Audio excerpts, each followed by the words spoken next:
So I'm out here in my greenhouse, of course. Again, it's the weekend and I've got more sowing to do. The weather's gone off a bit. I mean, it's a fairly nice day out there, but it's chilly again and pretty cold this morning. So spring is coming and going a bit at the moment, but I want to keep up the momentum and carry on sowing a few more things every weekend. So today I'm going to be sowing some of the hardier veg.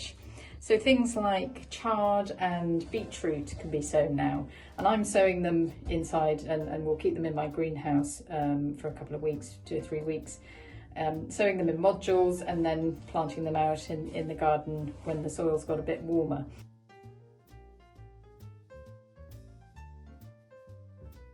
So I'm also sowing some flowers today, and I've got some calendula, which is marigold, and some phlox for my pots, and a grasses, an ornamental grasses mix. So I am sowing the marigolds in these modules, which I've filled with seed compost. So you don't have to use seed compost, but it just is a finer kind of grade of compost, and it just helps the seeds, I think, to germinate, and it gives them exactly the right level of nutrients that they need. So I'm sowing them into these plant fibre modules, trying to be a bit eco-conscious this year. I've got lots of plastic seed trays still, which I will keep using until they literally fall apart. But yeah, I'm trying to be a bit more eco-friendly in the garden and use less plastic. So I'm using these cedarwood seed trays and these plant fibre modules. So the marigold seeds are funny little things, like little seahorses. They're quite big, so I can sow them 1 or 2 to a module, and then I can prick out, pinch out the weaker seedlings, so you're just left with one single plant in each module, and then that module, that plant can be put directly out into the garden.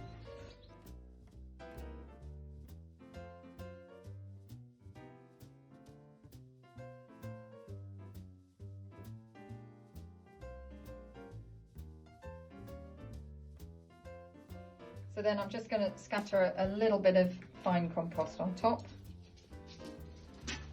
And this is compost that I've put through a very fine sieve.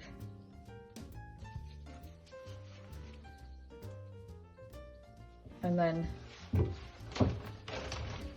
I'll just gently tamp each one down. And then they're ready to go. So the other way to sow things is in pots like this, or you can use traditional seed trays.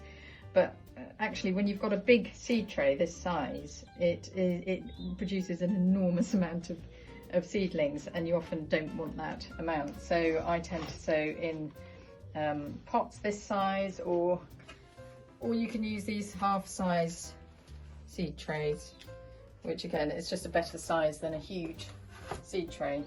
You'll have so many seedlings you won't know what to do. So on this, in this size pot, I'm going to sow some ornamental grasses. It's a mix. So I'm just going to scatter a few seeds on top. That's probably more than enough. In fact, that's probably too much. The idea is to sow things very, very thinly.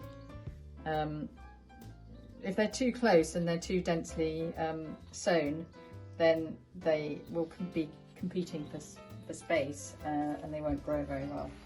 So I'm going to use another pot tamper to gently push them down, and then some lovely fine soft compost for this.